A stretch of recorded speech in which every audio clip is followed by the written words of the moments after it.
Dutch van der Linde spends all of Red Dead Redemption 2 talking about freedom, but one of the most fascinating parts of his character is how deeply he fears it. And this is something the game never outright states, but the clues are everywhere if you look. Dutch builds his entire persona on the idea that he's a revolutionary, a man standing against the system. But when you watch how he actually behaves, you realize he's terrified of a world where he isn't the center of attention. What he calls freedom is really control. Control over the gang, over their beliefs, over their future, and especially over the narrative of who he is supposed to be. One of the clearest examples comes from how he treats Arthur as the story progresses.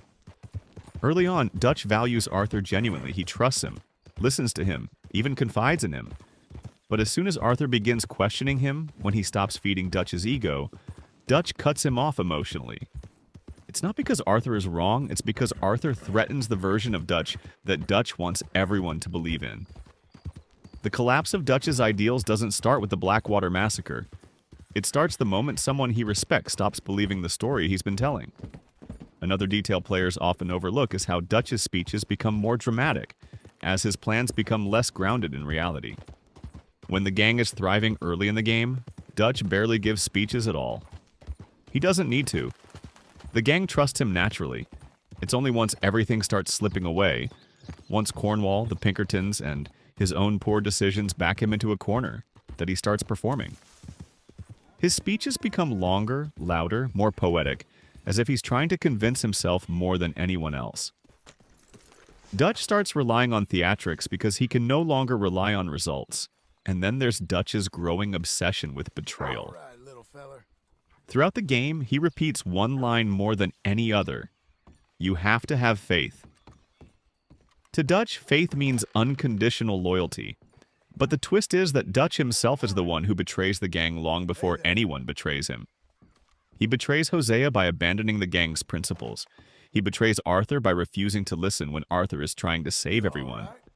He betrays John by leaving him for dead, all while claiming the gang betrayed him. Dutch's paranoia is a projection. He sees betrayal everywhere because he feels guilty, even if he'll never admit it.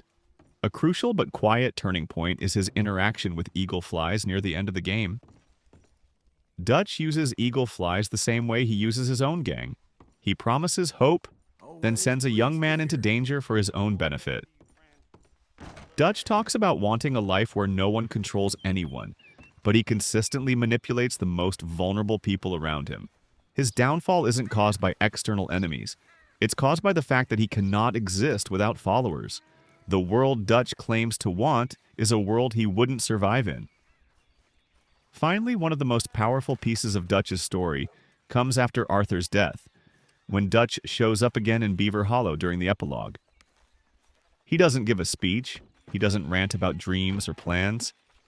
He's quiet. And that silence speaks louder than any monologue he ever gave.